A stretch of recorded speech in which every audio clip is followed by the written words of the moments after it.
MA lavender কালারের tops পরা, come here. আচমকা একটি গমগমে পুরুষালীর স্বর শুনে চমকে পেছনে তাকালো শ্বেতা।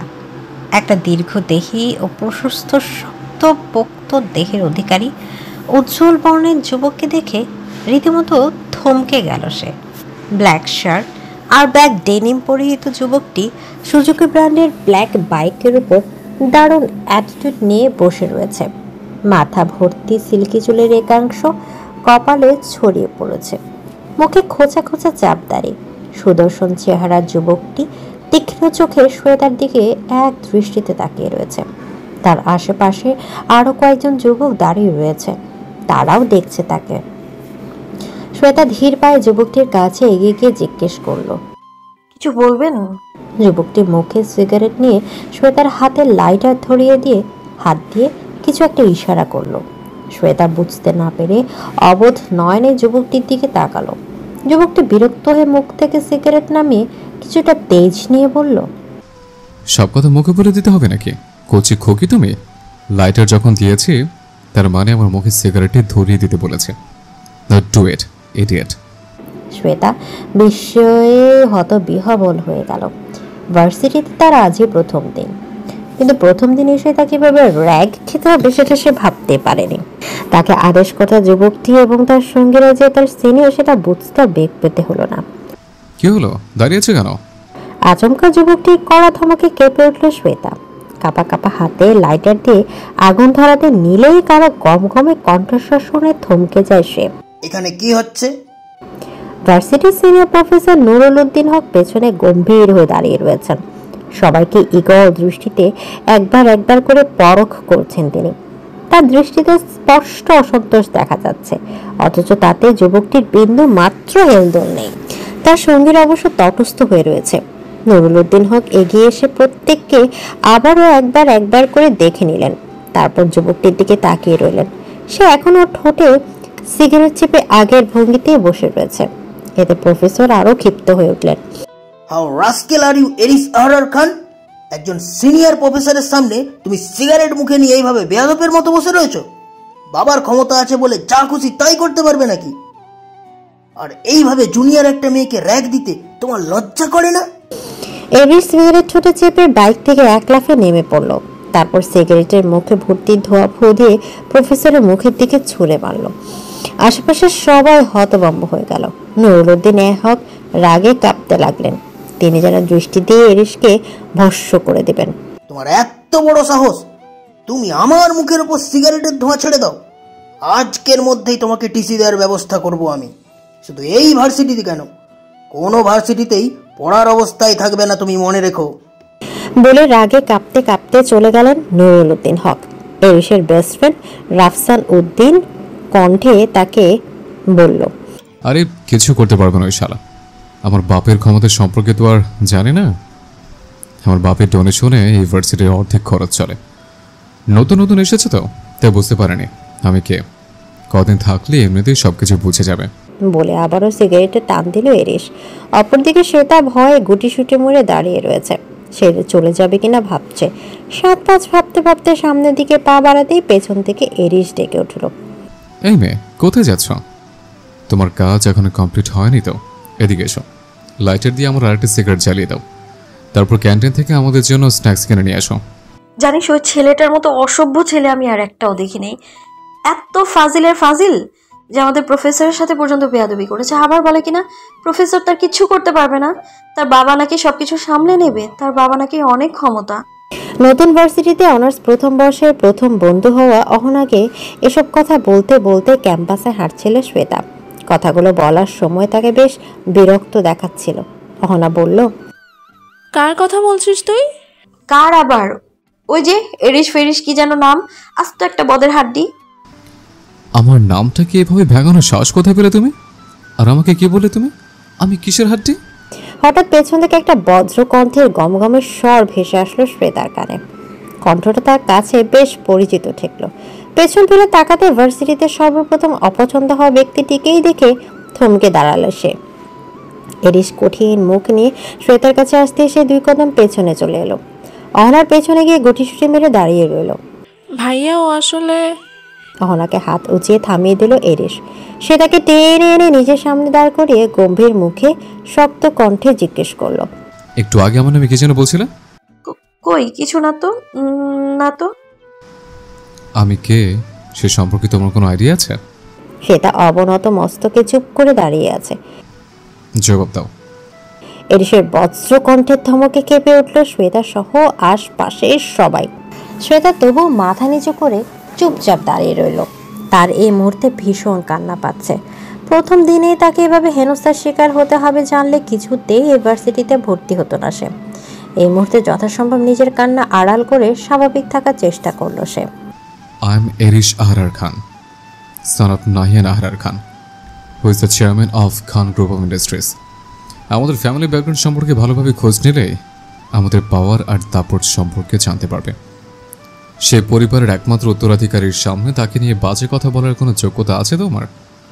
সে তার চোখে পানি টলমল করছে, যে কোনো মুহূর্তে সেগুলো গড়িয়ে পড়বে এমন অবস্থা। চারপাশ ছাত্রছাত্রী ভিড় করে তাকে দেখছে, অথচ সাহস করে এরিসকে কারো কিছু বলার নেই। সবার জন্য এরিস নামক এই ব্যক্তিটিকে চরম ভয় পায়, অথচ সে তার ভয়ের থেকে বেশি ঘৃণা হচ্ছে এই লোকটির ওপর। এতটা রুড আর অহংকারী একটা মানুষ কি করে হতে পারে সে তা ভেবে পায় না। এরিস ফের শান্ত কঠিন স্বরে বলে উঠল, এখন এই তীব্র রোদের মধ্যে পুরো ক্যাম্পাস তুমি একবার চক্কর দিয়ে আসবে, এটা তোমার শাস্তি। এরিসের কথা শুনে বুক কেঁপে উঠল শ্বেতার। সে তৎক্ষণাৎ চোখ তুলে তার দিকে তাকালো। ভীত ডাগর ডাগর নয়ন জোড়াতে পানি টলমল করছে। চোখ দিয়ে এরিসের কাছে আকুল নিবেদন জানাচ্ছে সে, তাকে যেন এই শাস্তি না দেয়া হয়। কিন্তু নির্দয় এরিসের তাতে কোনো ভ্রুক্ষেপ হলো না। সে শ্বেতাকে দ্রুত নিজের শাস্তি পালন করার জন্য ইশারা করলো। সে তার চোখ মুছে সবার দিকে একবার করে তাকালো। অহনা সহ অনেকেই তার দিকে করুণ দৃষ্টিতে তাকিয়ে রয়েছে। অনেকেই বা তার এই অবস্থার মজা নিচ্ছে। চৈত্র মাসের ঠাঠা রোদ্দুরের মধ্যে শ্বেতা বিশাল ভার্সিটি ক্যাম্পাস একবার করে চক্কর দিতে লাগলো। এমনিতে সকালবেলা সে না খেয়ে চলে এসেছিল, তার মধ্যে ক্লাস করার সময় থেকে তার মাথা ব্যথা শুরু হয়েছিল। এখন আবার এই ঝাঁঝালো রোদের মধ্যে এতটা পথ ঘোরার ফলে তার শারীরিক অবস্থা খুব খারাপ হয়ে গেল। ক্যাম্পাসের মাঝ বরাবর আসতেই থমকে দাঁড়ালো শ্বেতা। মাথাটা বাজেভাবে চক্কর দিতে লাগলো তার। মাথার দুহাত চেপে ধরে মাথা ঘুরে পড়ে যেতে নিলেই সহসা দুটো শক্তপোক্ত হাত তার কোমল নাজুক দেহটাকে আঁকড়ে ধরল। ঝাপসা দৃষ্টিতে শ্বেতা দেখল একটি স্বল্প সময়ের পরিচিত অথচ অপ্রিয় মুখ। তার কিছুক্ষণের মধ্যে পুরোপুরিভাবে জ্ঞান হারালো সে। এরই শ্বেতার দেহটাকে দুহাতে আঁকড়ে ধরে রেখে অনেকক্ষণ তার মুখের দিকে অপলক দৃষ্টিতে তাকিয়ে রইল। তারপর কি ভেবে যেন পাজাগোলা করে তাকে কোলে তুলে নিল। মেয়েটা ঠিকঠাকভাবে তার দেওয়া শাস্তি পালন করছে কিনা দেখার জন্য এরিস তার পিছু পিছু এসেছিল, অথচ মেয়েটা পড়ে যেতে নিলেই তাকে দ্রুত এসে ধরে ফেলল সে। কেন সে এমনটা করলো নিজেও জানে না। এক পলক শ্বেতার মুখের দিকে তাকিয়ে এরিস নির্লিপ্ত কণ্ঠে বলে উঠল, A very strange thing happened to you today, Erish Ahrar Khan. This girl is also quite attractive. মেয়েটার নাম কি রে? ওর সম্পর্কে কি কি জানতে পারলি? এরিসের কথা শুনে ওর বন্ধু আরে বলতে শুরু করলো, মেয়েটার নাম শ্বেতা মুবাশিরা। একদিন আগে আমাদের ভার্সিটিতে অনার্স ফার্স্ট ইয়ারে ইংলিশ ডিপার্টমেন্টে ভর্তি হয়েছে। ঢাকার নয়াপল্টনের জয়েন্ট ফ্যামিলিতে থাকে। নিজের বলতে বাবা মা আর একটা বোন আছে। High middle class family. হাত উঠিয়ে আরিফকে থামিয়ে দিল এরিস, যার অর্থ অনেক হয়েছে আর বলতে হবে না। আরিফ দমে গেল, কিন্তু পাল্টা প্রশ্ন করলো, তুমি হঠাৎ এই মেয়ের ব্যাপারে এত খোঁজ খবর নিচ্ছ কেন? এরিস চোখ মুখ কঠিন করে শক্ত কণ্ঠে বলল, Her name is Shweta. Don't call her ওই মেয়ে। আরিফ পুরোপুরি দমে গিয়ে চুপ করে গেল। এই ছেলেকে তার বুঝ আসে না। গতকাল নিজেই মেয়েটাকে বাজেভাবে হেনস্থা করলো, তখন এবার নিজেই এমন ভাব করেছে যেন তার কত কাছের কেউ। শুভ্রা, আমি এই ভার্সিটিতে আর যাবো না। আমি তোর ভার্সিটিতে তোর ডিপার্টমেন্টে ভর্তি হব। আব্বু আম্মুকে বলে আমার একটা ব্যবস্থা করে দে না প্লিজ। নিজের যমজ বোন শুভ্রাকে জড়িয়ে ধরে কাঁদো কাঁদো স্বরে কথাগুলো বলল শ্বেতা। দুই বোন একই সাথে অ্যাডমিশন টেস্ট দিয়েছিল। শুভ্রা ঢাকা বিশ্ববিদ্যালয়ের আইন বিভাগে চান্স হয়ে গেল, শ্বেতার রাজশাহী বিশ্ববিদ্যালয়ে গণিত বিভাগে চান্স হয়েছিল। কিন্তু ফ্যামিলি থেকে তাকে ঢাকার বাইরে যেতে দিবে না বলে ঢাকার দামি দামি একটা প্রাইভেট ভার্সিটিতে ভর্তি করে দিয়েছে তার বাবা মা। শুভ্রা অবাক হয়ে বোনের দিকে তাকিয়ে বলল, সে কি শ্বেতা? আব্বু আম্মু এত টাকা খরচ করে তোকে প্রাইভেট ইউনিভার্সিটিতে ভর্তি করালো, আর তুই কিনা সেখান থেকে চলে যেতে চাচ্ছিস? আর সবচেয়ে বড় কথা, পাবলিক ইউনিভার্সিটিতে অ্যাডমিশন টেস্ট দিয়ে চান্স পেতে হয়। সেখানে তুই তো ঢাকা ইউনিভার্সিটিতে চান্স পাসনি, আর সেখানে সেকেন্ড টাইম দেওয়ারও কোনো অপশন নেই। তাহলে তুই কি করে আমার সাথে আসবি বল? সেটা ভাবুক হয়ে অনেকক্ষণ চুপ করে রইল। কিন্তু গতকাল এরিসের হাতে রেক খাওয়ার পর আর কিছুতে সে ভার্সিটিতে ক্লাস করার ইচ্ছে হচ্ছে না তার। আবার বাসার কাউকে কিছু বলতেও পারবে না সে। ছোট থেকেই প্রচণ্ড ভীতু প্রকৃতির, চাইলেও সবার সাথে সব কিছু খোলাসা করে বলতে পারে না, সে তার যত আপনজনই হোক না কেন। শুভ্রার কিছু বলতে যাবে এর আগে তার ফোনে টুং করে একটা মেসেজ এলো। ইহানের মেসেজ দেখে তৎক্ষণাৎ তার ঠোঁটে হাসি ফুটে উঠল। শ্বেতাকে পাশ কাটিয়ে সে করিডোরে চলে গেল। শ্বেতা ভ্রু কুচকে সেদিকে তাকিয়ে রইল। সে জানে মেসেজটা কার, তার আর শুভ্রার মামাতো ভাই ইহান ইয়াফির। কিন্তু ইহান সম্পর্কিত কোনো কিছু এলেই তার বোন এভাবে লাজুক লতা হয়ে যায় কেন, সেটা সে আজও বুঝতে পারল না। কই, সে তো ইহানের সামনে গেলে তার বোনের মতো অন্যরকম হয়ে যায় না? আর ইহান তার থেকে শুভ্রার প্রতি কেয়ারিংটা একটু বেশি চোখে লাগে শ্বেতার। আমি নিচে ওয়েট করছি, জলদি নিচে চলে আয়। ইহানের মেসেজ থেকে ভ্রু কুচকে এলো শুভ্রার।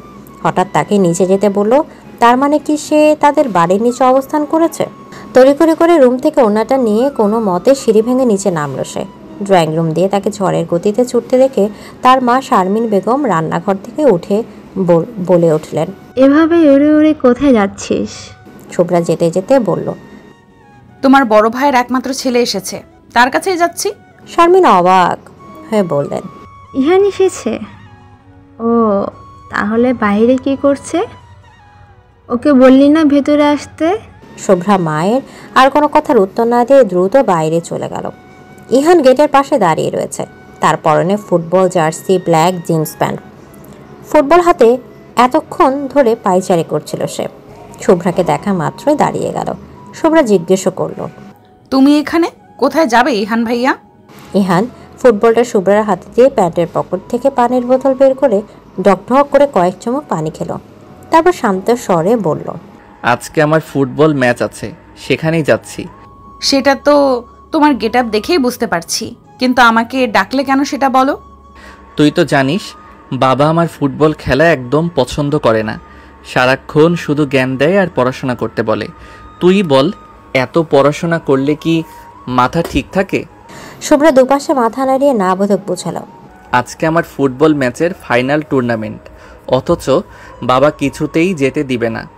আগের ম্যাচগুলো লুকিয়ে চুরিয়ে খেললেও এবারেরটা ধরে ফেলেছে, তাই আমি তোর সাথে একটা ভার্সিটি ইভেন্টে যাব বলে চলে এসেছি। সেম ইয়ার না হলেও সেম ভার্সিটি হওয়াতে একদিক দিয়ে সুবিধাই হলো বটে।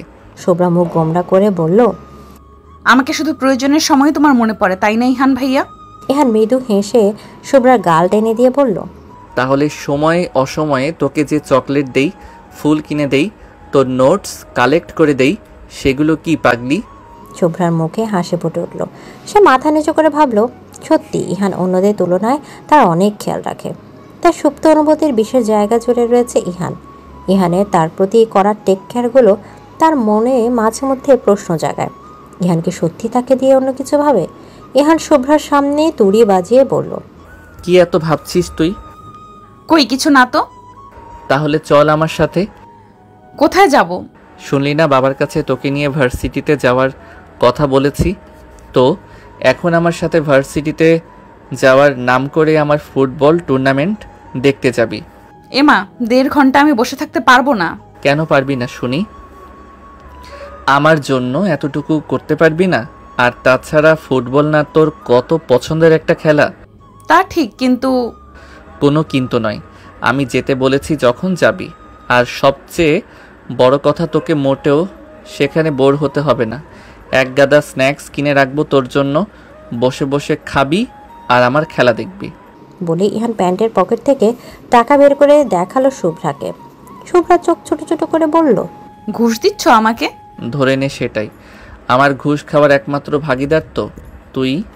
শুভ্রা চট করে হেসে ফেলল, সাথে তাল মিলে হাসলো ইহানও। আপনি আবারও কেন আমার সামনে এসেছেন? প্লিজ আমায় এভাবে বিরক্ত করবে না, প্লিজ। চোখ মুখ খিচিয়ে মাথা নিচু করে এরিসের সামনে একদম কথাগুলো বলে গেল শ্বেতা। আর এই মুহূর্তে ভেতরে ভেতর প্রচণ্ড ভয় লাগলেও বাইরে সেটা প্রকাশ করলো না। এরিস তার দলবল নিয়ে শ্বেতার সামনে গুরুগম্ভীর মুখভঙ্গি করে দাঁড়িয়ে রয়েছে। ব্ল্যাক ফর্মাল গেট আপ, সে সাথে চোখে ব্ল্যাক সানগ্লাস, মেয়েদের ক্রাশ খাওয়ার মতো লুকে দাঁড়িয়ে থাকলেও শ্বেতার এই মুহূর্তে এরিসকে জম দুধের চেয়ে কোনো অংশে কম মনে হচ্ছে না। এরিস গম্ভীর কণ্ঠে জিজ্ঞেস করলো, গত 2 দিন ভার্সিটিতে আসোনি কেন? এমনি। এমনি কেন? শ্বেতা কথা না বলে দু চাক বাড়িয়ে দাঁড়িয়ে রয়েছে। একটু পরপর আর চোখে হাত ঘড়িতে সময় দেখে নিচ্ছে। তার ক্লাস ইতিমধ্যে শুরু হয়ে গেছে, কিন্তু সেই কথা এরিসকে বলতেও পারছে না সে। র্যাঙ্গিয়ার নামে আবার না তাকে কী সব কঠিন কঠিন কাজ দিয়ে দেয়। সে তাকে অবাক করে দিয়ে এরিস হঠাৎ বলে উঠল, আচ্ছা ক্লাসে যাও, মন দিয়ে ক্লাস করবে, কেমন? লিসেন, আমি ডাকলে সাথে সাথে চলে আসবে, কিন্তু আফটার অল জুনিয়র হিসেবে সিনিয়রের প্রতি তোমার একটা দায়িত্ব আছে তো, তাই না? সেটা দু হাতে ব্যাগ খামচে ধরলো, মাথা নেড়ে হ্যাঁ বোধক পৌঁছালো। তারপর ধীর পায়ে সেখান থেকে প্রস্থান করলো। এরিস সেদিকে তাকিয়ে থাকতে থাকতে তার বন্ধু সাদাফকে বলল, মেয়েটার থেকে ভালোভাবে নজর রাখিস, ও কি করে না করে সব কিছু খেয়াল রাখবি। সাদাফ অবাক হয়ে বলল, তুই মেয়েটার প্রতি হঠাৎ এত ইন্টারেস্ট দেখাচ্ছিস কেন এরিস? এরিস শয়তানি হাসি হেসে বলল, মেয়েটা বড্ড সহজ সরল আর নাজুক প্রকৃতির, ওকে চালিয়ে ভীষণ মজা পাচ্ছে, সামনে আরো ইন্টারেস্টিং ভাবে চালাবো। সাদাফ ওর কাঁধে চাপড় মেরে বলল, তুই শালা আর ভালো হলি না। এরিস বাঁকা হেসে বলল, ভালো ছিল কবে? অসম্ভব, এই ডেয়ার আমি কোনো মতেই পালন করতে পারবো না। এদিকে শ্বেতা এক প্রকার চেঁচিয়ে উঠে দাঁড়ালো। তার বন্ধু অবাক হয়ে তার দিকে তাকিয়ে রইল। এতক্ষণ অনার্সে নতুন বন্ধু হওয়া পাবলিকগুলোর সাথে ট্রুথ অ্যান্ড ডিয়ার খেলছিল সে। সেখানে তাকে ডিয়ার দেওয়া হয়েছে, তাও যে সে ডিয়ার নয়। ভার্সিটির সকল মেয়েদের ক্রাশ এরিস আহরার খালকে নাকি তার সরাসরি কিস করতে হবে। এটা তো তার পক্ষে কস্মিন কালেও সম্ভব নয়। আর এরাও কিভাবে এরকম একটা ডিয়ার দিতে পারে শ্বেতা ভেবে পায় না। মারিয়া বলে উঠল, ডিয়ার যখন নিয়েছিস আর আমরা যখন বলেছি তখন তোকে এটা পালন করতেই হবে, না হলে এর বদলে তোকে ফাইন দিতে হবে। কি ফাইন বল, আমি সেটা করতে প্রস্তুত। আমাদের সবার অ্যাসাইনমেন্টের খাতা তোকে আগামীকালের মধ্যে সাবমিট করে দিতে হবে। সেটা অবাক হয়ে গোল গোল চোখে মারিয়ার দিকে তাকিয়ে রইল। এত কঠিন শর্ত মারিয়া তাকে কি করে দিতে পারলো ভেবে পায় না সে। সে অসহায় চোখে একবার অহনার দিকে তাকালো। একমাত্র অহনা এই মুহূর্তে তার ঘনিষ্ঠ বন্ধু। অহনা প্রিয় বান্ধবীর এই অবস্থা দেখে প্রতিবাদ করে বলল, এটা কোনো ডেয়ার হলো মারিয়া? আর ফাইন হিসেবে ওকে এত কঠিন একটা শর্ত দেওয়া তোর উচিত হয়নি। ও কি করে আগামীকালের মধ্যে আমাদের সবার অ্যাসাইনমেন্ট সাবমিট করবে বলতো? মারিয়া ডোন্ট কেয়ার ভাব নিয়ে বলল, যেটা ওর ব্যাপার, হয় ওকে ডিয়ার পালন করতে হবে, না হলে আমাদের কঠিন শর্ত মেনে নিতে হবে। সেটা বুঝলো মারিয়া আর অন্য সবাই মিলে তাকে দিয়ে তাদের অ্যাসাইনমেন্ট করানোর জন্য এই ফোন দিয়ে এটেছে। তাই উপায়ন্তর না পেয়ে অগত্যা শ্বেতা বাধ্য হলে মারিয়ার কথা মেনে নিত। কিন্তু মারিয়া বলে অবশ্য মানত না। অহনাবাদে ওদের গ্রুপের সবগুলো মারিয়ার সাপোর্ট করেছে। আর ভার্সিটি লাইফে স্ট্রং একটা ফ্রেন্ড গ্রুপ না থাকলে কোনোভাবেই চলে না, এটাই বোকা শ্বেতার ধারণা। তাই তাদের কথা রাখতে তাকে এই পদক্ষেপটা নিতেই হলো। ক্লাস শেষে এরিস আর তার বন্ধুরা মিলে ক্যাম্পাসের একটা নির্দিষ্ট জায়গায় বসে আড্ডা দেয়। সেখানে অন্য কারো প্রবেশ অধিকার নেই। এখনও তার সেখানে বসে জমি আড্ডা দিচ্ছে। সে তার গুটি গুটি পায়ে এদিক ওদিক এগিয়ে গেল। তার পেছন সব বন্ধু বান্ধবীরা চুপি চুপি লুকিয়ে তার দিকে নজর রাখলো। সেটা একবার পেছনে তাকাচ্ছে তো আরেকবার এরিসের দিকে তাকিয়ে ঢোক গিয়েছে। এই লোকের সামনে যেতেও তার হাঁটু কাঁপে। সেখানে কিস করা তো তার জন্য একদম অসম্ভব ব্যাপার। শ্বেতার দিকে সর্বপ্রথম নজর এলো এরিসের বন্ধু সাদিকের। সে এরিসকে ডেকে চোখ দিয়ে শ্বেতার দিকে ইশারা করলো। এরিস সহ আড্ডারত সবাই সেদিকে তাকালো। এরিস গভীর মুখে তীক্ষ্ণ দৃষ্টিতে শ্বেতার দিকে তাকিয়ে রইল। সেটা এখনও এরিসের দিকে কয়েক মিটার দূরে দাঁড়িয়ে রয়েছে। তবু এরিসকে সরাসরি তার দিকে ইকল দৃষ্টিতে তাকিয়ে থাকতে দেখে তার মুহূর্তে হেঁচকে উঠে গেল। সেই সাথে শরীর কাঁপতে কাঁপতে ঘাম বেরিয়ে গেল। এরিস নীরবে শ্বেতার অবস্থা গভীর চোখে পর্যবেক্ষণ করছে। আচমকা সবাইকে অবাক করে দিয়ে এরিস দ্রুত ছুটে গেল শ্বেতার পানে। এরিস সামনে আসতে না আসতেই শ্বেতা আগের বারের মতো মাথা ঘুরিয়ে জ্ঞান হারালো। মুহূর্তে এরিস তাকে শক্ত বাহু বন্ধনীতে আঁকড়ে ধরল। এরিসের বন্ধুরা শ্বেতার বন্ধুরা অবাক চোখে তাদের দিকে তাকিয়ে রইল। দুদিন আগেও এরিস শ্বেতাকে জড়িয়ে ধরলেও কেউ সেটা দেখেনি। কিন্তু আজকে সবার সামনে জড়িয়ে ধরাতে তারা প্রচণ্ড অবাক হয়ে তাকিয়ে রয়েছে। এরিস শ্বেতাকে দু হাতে শক্ত করে জড়িয়ে ধরে তার মুখটা নিজের মুখের খুব কাছাকাছি নিয়ে এসে সেদিক পানে এক দৃষ্টিতে তাকিয়ে থেকে বিড়বিড় করে বলে উঠল, প্রতিবার কেন আমার সামনে এসে তোমাকে কেন হারাতে হবে মেয়ে? আর তোমাকে পরিচয়ের হাত থেকে বাঁচাতে আমাকে কেন চুম্বকের মতো আকর্ষিত হয়ে ছুটে আসতে হবে তোমার কাছে? এভাবে রাস্তা আটকে দাঁড়িয়ে আছেন কেন? আমাদের ক্যাম্পাসে যেতে দিন। এদিকে একটা লাল শাড়ি পরিহিতা রমণী খানিকটা উঁচু গলায় সামনে দাঁড়ানো যুবকদের উদ্দেশ্যে কথাটা বলল। আজকে মূলত ভার্সিটিতে নবীন বরণ অনুষ্ঠান একটা কারণবশত কিছুটা দেরিতে অনুষ্ঠিত হতে যাচ্ছে এবার। হ্যাঁ, মেয়েরা বিভিন্ন রঙের শাড়ি পরে সেজে গুজে এসেছে, অথচ ক্যাম্পাসের ভেতরে শাওন মির্জা আর তার গ্যাং মেয়েদের রাস্তা আটকে দাঁড় করিয়ে রেখেছে। তাদেরকে নানাভাবে হয়রানি করা তাদের মুখ্য উদ্দেশ্য। যুবকগুলো ভ্রুক্ষেপ না করে বিভিন্ন আজে বাজে কথা বলেই যাচ্ছে। সেই মেয়েটা আগে যেটা সাহস দেখে রেগে বলল, কি হলো, কথা শুনছেন না কেন? আমরা কিন্তু প্রিন্সিপাল স্যারের কাছে বিচার দিব। শাওনা তখন বাইকের উপর শরীর এলিয়ে চোখ বন্ধ করে শুয়ে শীষ বাজাচ্ছিল। মেয়েটা ঝাঁঝালো কথায় সে উঠে বসলো তৎক্ষণাৎ। মেয়েটির কাছে এসে চোখ মুখ গরম করে বলল, এই মেয়ে কাদের সাথে কথা বলছো? খেয়াল আছে? শাওন মির্জার তার গ্যাং। আমার ক্ষমতার সম্পর্কে কোনো আইডিয়া আছে তোমার? এরিসের সমতুল্য না হতে পারি, কিন্তু ওর সে ডাফত কোনো অংশে কম নিয়ে চলি না আমি। ওর সামনে তো মুখে জবাব ফোটে না, এখন আমার সামনে মুখে এত ভয় ফুটছে কি করে? মেয়েগুলোর মাঝে এতক্ষণ শ্বেতাও দাঁড়িয়েছিল। ভয়ে গুটিসুটি মেরে সে অহনাকে জড়িয়ে ধরেছিল এতক্ষণ। এরিসের নাম শুনে এবার চমকে সামনের দিকে তাকালো। মেয়েটি আরেকটু সাহস সঞ্চয় করে বলল, হ্যারিস ভাই আর যাই হোক মেয়েদের সম্মান নিয়ে ছেলে খেলা করে না, কিংবা তোমাদেরকে কোনো ধরনের বাজে কথাও বলে না। অন্তত আপনার মতো অতটা নিকৃষ্ট বখাটে সে নয়। শাওনের সারা শরীর প্রচণ্ড রাগে কেঁপে উঠল। সহসা মেয়েটিকে প্রচণ্ড জোরে থাপ্পড় মেরে মাটিতে ফেলে দিল সে। সকলে ভয়ে কেঁপে উঠল। তারপর হঠাৎ শাওনের চোখ গেল নীল শাড়ি পরিহিতা শ্বেতার দিকে। কিছুক্ষণ তার দিকে তাকিয়ে কি যেন ভাবলো। পরক্ষণে মুখে শয়তানি হাসি ফুটে উঠল তার। শ্বেতার দিকে এগিয়ে যেতে যেতে শাওন বলল, এই মেয়েটাকে হ্যারাসমেন্ট করার মাধ্যমে তোমাদের সবার মুখে তালা ঝুলিয়ে দিয়েছিল না এরিস? আজকে দেখো আমি তার থেকেও দ্বিগুণভাবে মেয়েটাকে হ্যারাসমেন্ট করে তোমাদের মুখ চিরতরে বন্ধ করে দিব।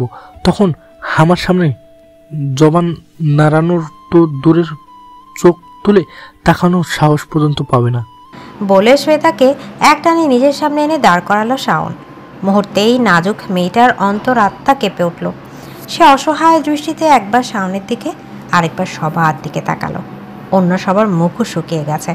শাওন কয়েকবার শ্বেতাকে নোংরা দৃষ্টিতে আপাদ মস্তক পরখ করে নিল। অস্বস্তি ঘৃণায় শ্বেতার গা গুলে উঠল মুহূর্তেই। সে কান্না বিজড়িত কণ্ঠে শাওনকে বলতে লাগলো, দেখুন ভাইয়া, প্লিজ আমার ছেড়ে দিন, আমি আপনার ছোট বোনের মতো। শাওন শ্বেতাকে সেভাবে ধরে রেখেই ব্যঙ্গাত্মক স্বরে বলে উঠল, তাই নাকি ছোট মামনি? কই এরিস যখন তোমাকে ধরে তখন তো তুমি এভাবে পালাই পালাই করো না। সবার সামনে তোমাকে জড়িয়েও ধরেছে শুনেছি। তা আমি জড়িয়ে ধরলে সমস্যা কি? আমি কি ওর চেয়ে কোনো অংশে কম নাকি? প্রচণ্ড ঘৃণায় গা গুলে উঠল শ্বেতা। সজ্ঞানে এরিস তাকে কখনো জড়িয়ে ধরেনি, তাই তার স্পর্শ সম্পর্কে তার কোনো ধারণা নেই। নিজেকে এই মুহূর্তে অসহায় ভেবে তার নিজেকে ধিক্কার জানাতে মন চাচ্ছে। কেউ তার পক্ষে প্রতিবাদ পর্যন্ত করছে না, এটা ভেবে তার মনটা আরও বেশি উঠল। শাওন কুৎসিত হেসে শ্বেতার কোমরে হাত দিতে যাবে, ঠিক তখনই পেছন থেকে প্রচণ্ড জোরে একটা লাথি এসে লাগলো তার পিঠে। তাল সামলাতে না পেরে সে হুমড়ি খেয়ে পড়ে গেল মাটিতে। উপস্থিত সবাই বিস্ময়ের সাথে অবলোকন করলো অপরিসীম রাগে কাঁপতে থাকা দীর্ঘকায় বলিষ্ঠ এরিসকে। তার শান্ত মুখায়ব অথচ চেহারার প্রতিটি কোণা থেকে ভয়াবহ হিংস্রতা ঠিক করে বের হয়ে আসছে। চোখ মুখ রক্ত লাল হয়ে উঠেছে। শরীরের পেশিগুলো তার কপালের রগগুলো প্রচণ্ড বেগে ফুলে উঠেছে। হাত জোড়া বজ্র মুষ্টিতে আবদ্ধ। শাওনকে দ্বিতীয় কোনো কথা বলার সুযোগ না দিয়ে হাঁটু ভেঙে তার উপর বসে তাকে বেধরম পেটাতে লাগলো এরিস। তার প্রতিটি কঠিন ঘুষি ও থাপ্পড়ে শাওনের এক একটা অঙ্গ প্রত্যঙ্গ তীব্র ব্যথায় কুঁকড়ে উঠেছে। একটানা মারের ফলে সমস্ত মুখমণ্ডল ও শরীরের বিভিন্ন জায়গা থেকে অনর্গল রক্ত বেরোচ্ছে। কাপড় চোপড়েরও বেহাল দশা। অথচ 5 থেকে 6 জন তাগড়া যুবক মিলেও এরিসকে থামাতে পারছে না। অপরদিকে শ্বেতা অহনাকে জড়িয়ে ধরে প্রচণ্ড ভয়ে কুঁকড়ে দাঁড়িয়ে রয়েছে।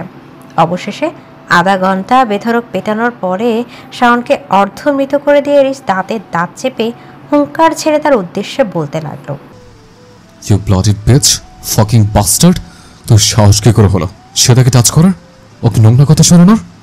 তারপর উপস্থিত সকলের উদ্দেশ্যে রাগে গজরাতে গজরাতে বলল, আর তোমরা কি দাঁড়িয়ে দাঁড়িয়ে তামসা দেখছিলে? বাবা নাকি বোধের, তোমরা কোনো প্রতিবাদ করতে পারলে না? সবাই হা হয়ে এরিসের মুখ পানে চেয়ে রইল।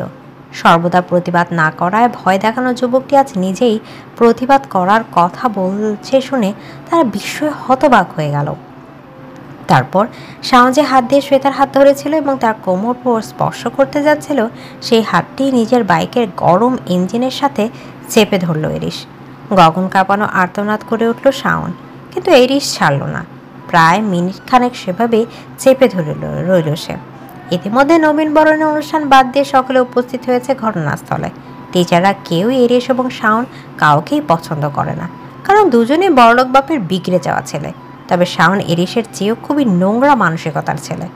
অবশেষে প্রফেসর আর লেকচাররা মিলে শাওনকে আপাতত হসপিটালে পাঠিয়ে দিল। বাকি ঘটনার তদন্ত তারা অনুষ্ঠান শেষ হবার পরে করবেন বলে ঠিক করেছেন।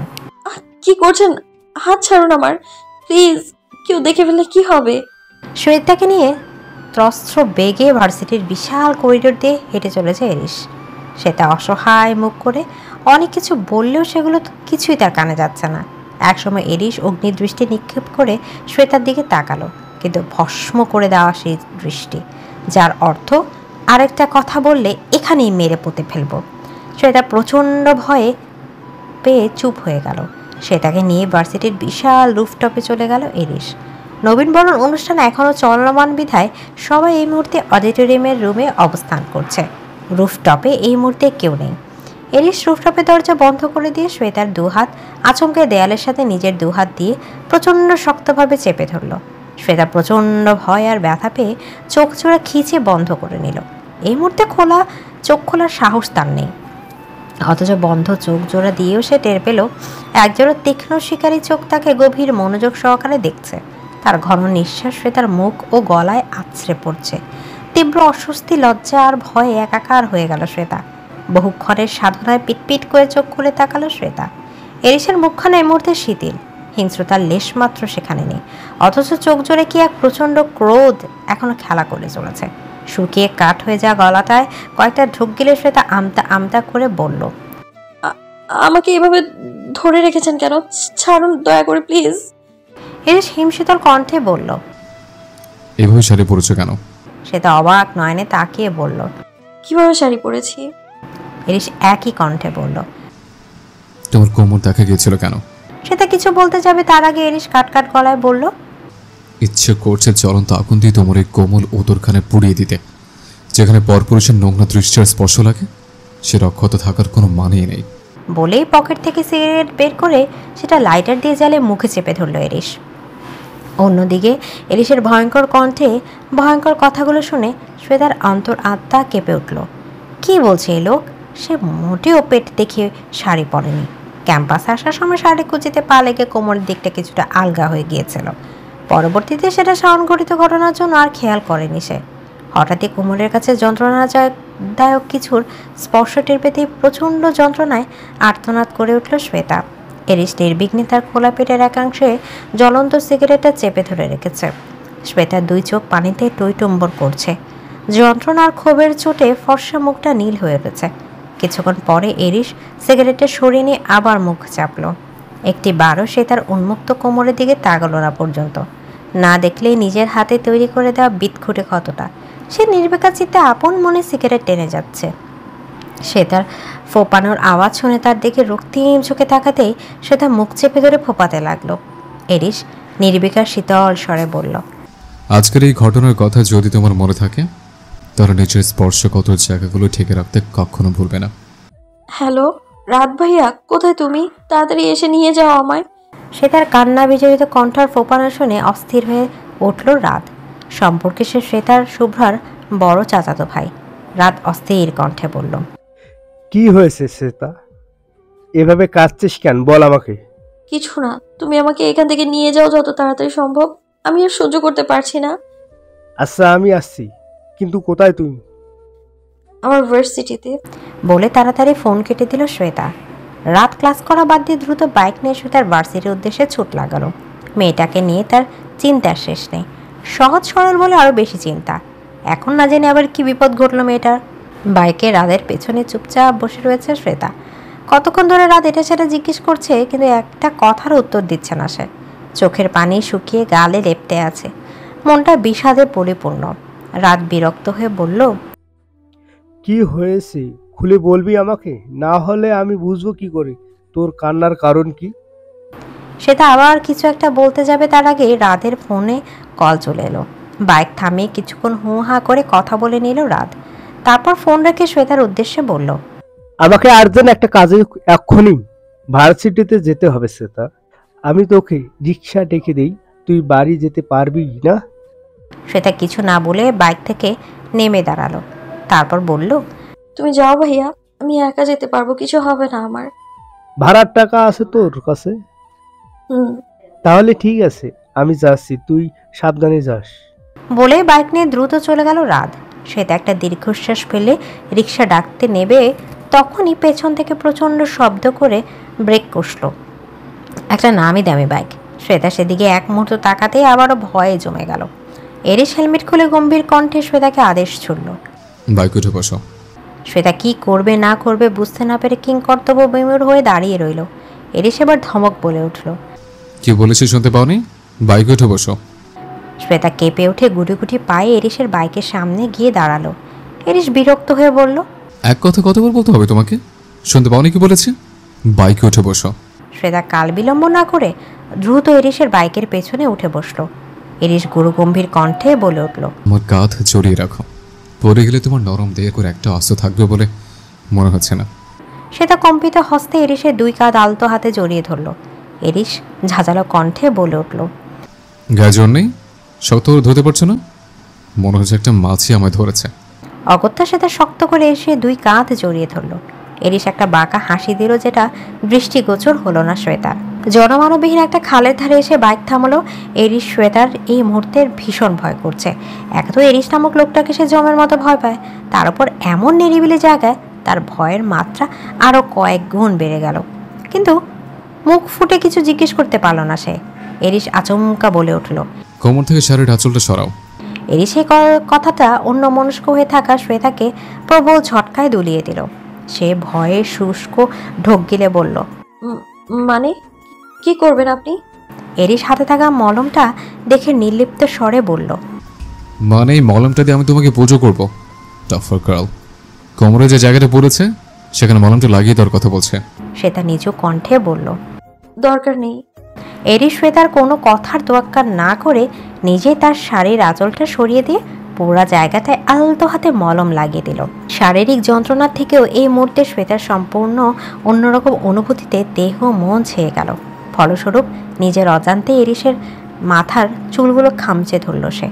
এরিস কিছু বলল না। যত্ন সহকারে মলম লাগানোর পর এরিস শীতল কণ্ঠে শ্বেতার উদ্দেশ্যে বলল, এরপর থেকে যতবার ভুল করবে ততবার ঠিক এইভাবেই আমার কাছ থেকে শাস্তি পাবে তুমি। মনে রেখো শ্বেতা, আমি মানুষটা কিন্তু একদমই ভালো নই। শ্বেতা এরিসের আচমকা এমন অধিকারবোধ থেকে হতবাক হয়ে গেল, কিন্তু মুখ ফুটে কিছু বলার সাহস রইল না তার। এরিস ফের সিগারেট ধরাতে ধরাতে বলল, বাই দ্য ওয়ে, বাকি তোমার সাথে ছেলেটা কে ছিল?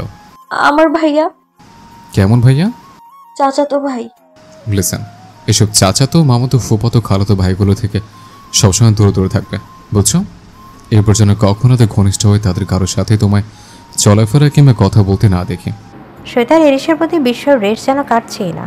এই লোকটা হঠাৎ তার ব্যাপারে এত পজিটিভনেস দেখাচ্ছে কেন, সেটাই বুঝতে পারছে না সে। এরিসের প্রতিটা কথাবার্তা, আচার আচরণ, তার ব্যবহার একের পর এক ধাক্কা খাচ্ছে সে। এরিস সিগারেট ফেলে দিয়ে বলল, এখন বাইকে ওঠো, আমাকে যেন আগের বারের মতো এই কথা বারবার বলতে না হয়। শ্বেতা অসহায় কণ্ঠে বলল, দেখুন, আপনার সাথে আমাকে আমার পরিবারে কেউ দেখে ফেললে আমার জন্য খুব ঝামেলা হয়ে যাবে। আমার ছেড়ে দিন প্লিজ, আমি একা যেতে পারবো। ডোন্ট ওয়ারি, তোর বাড়ির সীমানার অনেক আগেই তোমাকে নামিয়ে দেবো, কিন্তু মনে রাখো আমার চোখ কিন্তু সবসময় তোমার উপর থাকবে। So be careful silly girl. সেটা হ্যাঁ হয়ে থাকলেও উপর নিচ মাথা দোলালো। বাইকের ইঞ্জিন স্টার্ট দেওয়ার পর এরিস ফের শুধালো, যন্ত্রণা কমেছে? এরিস কিসের যন্ত্রণায় কথা বলছে বুঝতে পেরে শ্বেতা হ্যাঁ বোধক জবাব জানালো। এরিস শান্ত স্বরে বলল, ক্ষত শুকিয়ে না যাওয়া পর্যন্ত নিয়মিত মলমটা ব্যবহার করবে, আর আমি কিছু মেডিসিন কিনে দেবো, সেগুলো নিয়মিত খাবে। শ্বেতা মনে মনে ভাবলেও মানুষটা নিজের যন্ত্রণা দিয়ে আবার নিজেই সেই যন্ত্রণার উপশম ঘটায়। ভারী অদ্ভুত মানুষ তো। দাঁড়াও এরিস, কথা আছে তোমার সাথে। ড্রয়িং রুমের প্রভাবশালী রাজনৈতিক ব্যক্তিবর্গ এবং ব্যবসায়ী মানুষজন নিয়ে গৌরগম্ভীর আলোচনায় ব্যস্ত থাকা নাহিয়ান আহরার খানের আচমকা শীতল কণ্ঠস্বর শুনে এরিসের দ্রুত গতিতে চলতে থাকা পদযুগল থেমে গেল। এইমাত্র সকলকে উপেক্ষা করে ব্যস্ত পায়ে সিঁড়িতে উঠতে যাচ্ছিল সে। চোখ বন্ধ করে নিজেকে যথাসম্ভব শান্ত করে নিজের বাবার দিকে ঘুরে দাঁড়িয়ে এরিস রুক্ষ কণ্ঠে বলল, কি বলবেন তাড়াতাড়ি বলুন। নাহিয়ান খান একবার উপস্থিত সকলের দিকে তাকিয়ে এরিসের কাছে উঠে এসে গলা নামিয়ে অসন্তুষ্ট চিত্তে বললেন, নিজের বাবার সাথেও কথা বলার আদব নেই তোমার? টাকা পয়সা খরচ করে ভার্সিটিতে পড়িয়ে এসব শেখাচ্ছে তোমায়? এরিসের কপালের রাগ আচমকা ফুলে উঠে নীল বর্ণ ধারণ করলো। সকলের সামনে তাকে ন্যায়ের বাণী শোনালো অন্ধকার জগতের মুখোশধারী হর্তাকর্তা নাহিয়ান আহরার খানের। এরূপ কথাবার্তা শুনে তার সমস্ত গা জ্বলে উঠল। তবুও চোখে মুখে সেটা প্রকাশ না করে নিজেকে যথাসম্ভব স্থির রাখল সে। নাহিয়ান আহরার খান এরিসের কোনো রকম উত্তর না পেয়ে আবার বলতে শুরু করলেন, রোজ রোজ ভার্সিটি থেকে তোমার নামে হাজারো কমপ্লেইন আসে, আজকেও তার ব্যতিক্রম হয়নি।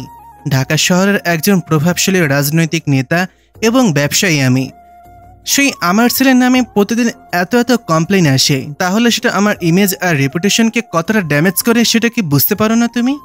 এরিস দাঁতে দাঁত চেপে সবগুলো কথা সহ্য করলো, কোনো কথারই প্রতি উত্তর করলো না সে। এসব কথা রোজ রোজ শুনে সে অভ্যস্ত।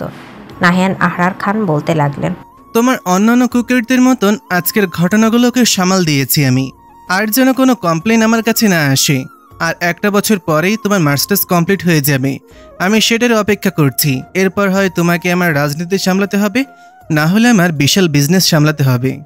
এরিস আর এক মুহূর্ত সেখানে দাঁড়ালো না, গট গট পায়ে সিঁড়ি বেয়ে উপরে উঠে গেল। নাহিয়ান আহরার খান এক দৃষ্টিতে সেদিকে তাকিয়ে রইল। মাতৃহীন শূন্য জীবন এরিসের। খুব ছোট থাকতেই তার বাবা মা ডিভোর্স হয়ে গিয়েছিল। তার মা বিদেশে পাড়ি জমিয়ে অন্যত্র সংসার বেঁধেছে। সেই থেকে মায়ের সাথে কোনো ধরনের যোগাযোগ হয়নি তার। আবার তখন থেকে নানার বাড়ির কারো সাথে আর যোগাযোগ রাখেনি সে এবং তার বাবা। এরিসের বাবা যেন থেকেও নেই। ছোট থেকেই বাবার আদর ভালোবাসা পায়নি এরিস, না পেয়েছে ইতিবাচক কোনো শাসন। এরিসের প্রতি শুধু অর্থ আর সম্পদ দিয়ে দায়িত্ব সেরেছেন তিনি। সবসময় নিজের রাজনীতি আর বিজনেস নিয়ে সময় কাটিয়ে এসেছেন এবং করে চলেছেন। বাবা মায়ের শাসন এবং ভালোবাসার অভাবে ছোট থেকে এক রোখা বদমেজাজি আর প্রচণ্ড জেদি হিসেবে গড়ে উঠেছে এরিস। মায়ের প্রতি ঘৃণা আর বাবার প্রতি ক্ষোভ থেকে ধীরে ধীরে বেপরোয়া হয়ে বকেও গিয়েছে অনেকটা। তবে দাদি রেজমানা খান আর দাদা রাফিয়াত খানের হাতেই ছোটবেলা থেকে মানুষ হয়েছে এরিস। প্রিয় বলতে এই দুটো মানুষই আছে এরিসের। এখনও যথাসম্ভব এই তিনজন মানুষ একে অপরকে সময় দিকে যায়। তবে এরিসের অবচেতন মন এখন সব সময় বলে তার ভীষণ প্রিয় হিসেবে কেউ একজন খুব দ্রুত গড়ে উঠেছে। শাওয়ার নিতে নিতে এক মনে এসব কথাই আনমনে ভেবে যাচ্ছিল এরিস। শাওয়ার শেষ করে গায়ে বাথটাব জড়িয়ে বাথরুম থেকে বেরিয়ে এলো সে। তোয়ালে দিয়ে মাথা মুছতে মুছতে মুখোমুখি হলো নীলিমা নামক এক অষ্টাদশী যুবতীর। সাথে সাথে বিরক্তিতে চোখ মুখ কুঁচকে নিল সে। মেয়েটাকে সে অপছন্দ করে না, কিন্তু তার ভাব ভঙ্গিমা এরিসের মোটেও ভালো লাগে না। এদিকে নীলিমার চোখে মুখে উচ্ছ্বাসের ছাপ স্পষ্ট। সম্পর্ক সে এরিসের একমাত্র ফুপি নাদিরা খানের একমাত্র আদরের মেয়ে। কৈশোরকাল থেকে এরিসের প্রতি অনেকটা ঝোঁক আছে মেয়েটার। বোঝার পর থেকেই নীলিমা পিছু পড়ে রয়েছে এরিসের। যদিও এরিসের ভয় কখনো মনের কোনো কথা বলতে পারেনি সে, তবু এরিসের পাত্তা না পাওয়া সত্ত্বেও তার পিছু এখনো পড়ে রয়েছে সে। নিজের ভাব ভঙ্গিমার মাধ্যমে মনের লুকায়িত অনুভূতির কথা প্রকাশ করতে চায় এরিসের সামনে। নীলিমা আগ্রহ ভরা কণ্ঠে এরিসের শুধালো, কেমন আছো এরিস ভাইয়া? ভালো আছি। আমি কেমন আছি জিজ্ঞেস করবে না? কেমন আছিস? ভালো। এরিস আর কোনো কথা বলল না। নীলিমা নিজেই কথা বলার জন্য উসখুস করতে লাগলো। নিজে থেকে আগা বাড়িয়ে বলল, আমি একাই এই বাড়িতে এসেছি, তবে আসার সময় মাম্মা আমাকে বলে দিয়েছে তোমাকে নিয়ে যেন আমাদের বাড়িতে যাই। এরিস আয়নার সামনে দাঁড়িয়ে নীলিমার দিকে তাকিয়ে বলল, কেন যেতে বলেছে আমায়? এমনি, আব্বু আম্মু তোমাকে দেখতে চেয়েছে। পারবো না যেতে। এরিসের সরাসরি প্রত্যাখ্যানের মুখে আধার ঘনিয়ে এলো নীলিমার। তবুও সে দমে না গিয়ে বলল, গেলে কি সমস্যা এরিস ভাইয়া? এরিস নির্বিকার ভঙ্গিতে বলল, আমাকে দেখতে ইচ্ছে হলে তাদেরকে আমাদের বাড়িতে আসতে বলিস। এখন রুম থেকে বের হ, আমি ড্রেস চেঞ্জ করব। নীলিমা আর দ্বিরুক্তি না করে চুপি চুপি বেরিয়ে গেল রুম থেকে। এরিস দ্রুত এগিয়ে গিয়ে দরজাটা বন্ধ করে ফস করে একটা নিঃশ্বাস ছাড়ল। হঠাৎ করে তার অবচেতন মনে শ্বেতার নিষ্পাপ ও ভীত মুখশ্রী ভেসে উঠল। এরিস চোখ বন্ধ করে বিড়বিড় করে বলল, স্টুপিড গার্ল, অনুপস্থিত থেকে আমার মনে নিজেকে ভুলতে দিবে না। ভার্সিটি থেকে বেরিয়ে কলেজ লাইফের বেস্ট ফ্রেন্ড ঈশাকে নিয়ে রাস্তা দিয়ে হাঁটছিল শুভ্রা। ঈশা, শ্বেতা আর শুভ্রা কলেজ লাইফের বেস্ট ফ্রেন্ড। তিনজন একই কলেজ থেকে পড়াশোনা করছে। এখন তিনজন তিন ভার্সিটির স্টুডেন্ট। শুভ্রা পাবলিকে পড়লেও বড়লোকের দুলালি। ঈশা ইয়ামিনা চৌধুরী নামি দামি প্রাইভেট ভার্সিটির স্টুডেন্ট। তবুও বন্ধুত্বের কমতি নেই তাদের মাঝে। সুযোগ পেলেই তিনজন একত্রিত হয়ে যায়। আজকে যেহেতু শ্বেতা নেই, তাই শুভ্রা আর ঈশা একসাথে টাইম স্পেন্ড করছে। দুই বান্ধবী রাস্তাতেই অজস্র বার্তালাপে মেতে উঠেছে। তখনই পেছন থেকে পরিচিত কণ্ঠস্বর পেয়ে থমকে দাঁড়ালো শুভ্রা। শুভ্রা দাঁড়া। শুভ্রা আর ঈশা দুজনে থমকে দাঁড়ালো। ইহান দৌড়ে দৌড়ে তাদের দিকে এগিয়ে এসে হাঁপাতে লাগলো। শুভ্রা অবাক হয়ে বলল, তুমি এখানে কি করছো ইহান ভাইয়া? আর এভাবে দৌড়াচ্ছিলে কেন? ইহান ধাতস্থ হয়ে বলল, তোকে কতক্ষণ ধরে ডেকে চলেছি সেই হিসাব আছে? অথচ তুই আমার একটা ডাকও শুনতে পেলি না। পাবি বা কি করে? তোরা মেয়েরা বান্ধবী পেলে আর দুনিয়ার কোনো কিছুর হুঁশ রাখিস? শুভ্রা চোখ নামিয়ে নিচু কণ্ঠে বলল, সরি ইহান ভাইয়া। ঈশা, শুভ্রা আর শ্বেতার মাধ্যমে ইহানকে মোটামুটি ভাবে চেনে। সেই সুবাদে জিজ্ঞেসও করলো, আপনি আমাকে ছুটে এসে ডাকছিলেন কেন ভাইয়া? জরুরি কিছু বলার ছিল? ইহান ইতস্তত করে বলল, না মানে আসলে। ঈশা ভ্রু কুঁচকে বলল, আরে আমার সামনে এত লজ্জা পেতে হবে না ভাইয়া। আপনি নির্দ্বিধায় নিজের সকল কথা আমাদেরকে খুলে বলুন। ইহান পকেট থেকে দুটো টিকিট বের করে দেখলো শুভ্রা ও ঈশাকে। শুভ্রা জিজ্ঞেস করলো, এগুলো কিসের টিকিট ভাইয়া? কনসার্টের টিকিট। তোর আর আমার ফেভারিট ব্যান্ড ব্ল্যাক বাটারফ্লাইয়ের কনসার্ট আর মাত্র দুদিন পর, ভুলে গেছিস? শুভ্রা হঠাৎ মনে পড়াতে সে উচ্ছ্বাসিত হয়ে বলল, ও একদমই মাথা থেকে বেরিয়ে গেছিল। ভালো হলো তুমি আমাকে মনে করিয়ে দিয়েছো। এগুলো কি তাহলে এই কনসার্টের টিকিট? হ্যাঁ, অনেক কষ্ট করে তোর আর আমার জন্য ম্যানেজ করলাম। শুভ্রা খুশিতে গতগত হয়ে ইহানকে জড়িয়ে ধরতে নিতেই চারপাশ ঈশা এবং আরও মানুষজনকে দেখে নিজেকে যথাসম্ভব সামনে নিল। ঈশা এতক্ষণ চুপ করে থেকে এদের দুজনের কাণ্ড দেখছিল। ভাবছিল এদের দুজনের চিন্তা ভাবনা, খুশি, আনন্দ কত মিল, যেন একে অপরের জন্যই তৈরি। ঈশা মাঝখান থেকে ফোরন কেটে বলল, শুভ্রার জন্য টিকিট কেটে আনলেন, অথচ আমার জন্য আনলেন না ভাইয়া? ইহান অপ্রস্তুত গলায় বলল, মানে আসলে তোমার কথা মাথায় ছিল না, পরের বার মনে করে আনবো। শুধু আমার জন্য নয়, শ্বেতার জন্যও মনে করে নিয়ে আসবেন কিন্তু। আচ্ছা ঠিক আছে। এখন তাহলে আমরা যাই ভাইয়া। দাঁড়াও, তোমাদের সাথে আমিও যাব। শুভ্রাদের বাড়িতেই তো যাবে তাই না? হ্যাঁ। তাহলে চলো। ইহান, শুভ্রা আর ঈশা তিনজন একসাথে শুভ্রাদের বাড়ির গেট দিয়ে ঢোকার সময় আচমকা একটি শক্তপোক্ত পুরুষালী দেহের সাথে ধাক্কা খেয়ে গেল ঈশা। ঢাল সামলাতে না পেরে পড়ে যেতে নিলে দুটি শক্তপোক্ত পুরুষালী হাত আর কোমর আঁকড়ে ধরে সোজা করে দাঁড় করিয়ে দিল। ভয়ের চোটে চোখ মুখ খিচে বন্ধ করে ফেলেছিল ঈশা। যখন দেখলো যে সে অক্ষত অবস্থা দাঁড়িয়ে রয়েছে, তখন পিটপিট করে চোখ খুলল। উজ্জ্বল শ্যামলা বর্ণের দীর্ঘকার এক গম্ভীর চেহারার পুরুষ মূর্তিকে দেখে থমকে গেল ঈশা। অপলক দৃষ্টিতে সেদিকে তাকিয়ে রইল। অপরদিকে রাত বিরক্তিতে চোখ মুখ কুঁচকে ফেলল।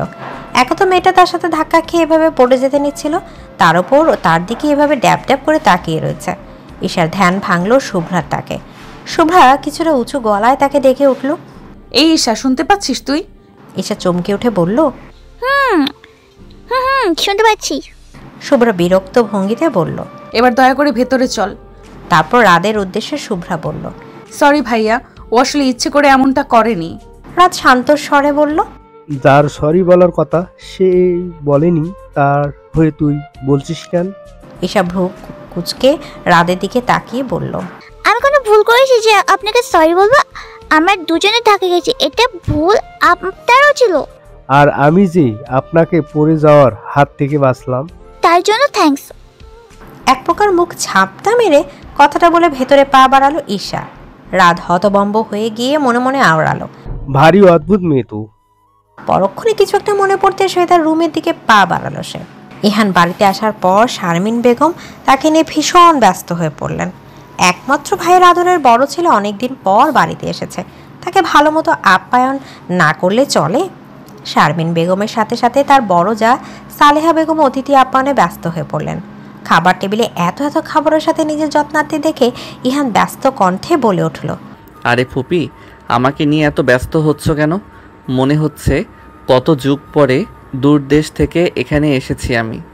শারমিন বেগম আদরে ধমক দিয়ে বললেন, চুপ কর দুষ্টুর ছেলে, তোদের বাসা থেকে এখানে আসতে মাত্র আধা ঘন্টার পথ, তাও ফুফিকে দেখতে আসিস না কখনো। তোর বাপটাকেও কত করে বলি বোন আর ভঞ্জিদের একটু এসে দেখে যাও, সেও যদি আমার কথা একটু শুনতো। ইহান হেসে বলল, তুমিও তো শ্বেতা আর শুভ্রাকে নিয়ে আমাদের বাসায় যেতে পারো ফুপি। শারমিন বেগম একটা দীর্ঘশ্বাস ফেলে বললেন, সংসারের চিন্তায় ঝামেলায় আর ভাইয়ের বাসে যেতে পারি না রে বাবা, তবে একদিন সময় করে যাব। ঈশা অরেঞ্জ জুস খেতে খেতে শারমিন বেগমকে জিজ্ঞেস করলো, সে তো কোথায় আন্টি? ওকে কতদিন হলো বাইরে যেতে দেখি না, ও ভালো আছে তো? শারমিন বেগম চিন্তিত মুখে বললেন, কদিন ধরে মেয়েটা ঘরবন্দি হয়ে বসে আছে, সব সময় চুপচাপ থাকে, কারোর সাথে বেশি একটা কথা বলে না, ভার্সিটিতে যায় আসে আর পড়ালেখা করে। ইন্ট্রোভার্ট হলেও মেয়েটা বাসায় আমাদের সবার সাথে খুব চঞ্চল হয়ে থাকতো, কিন্তু এখন কি যে হলো মেয়েটার।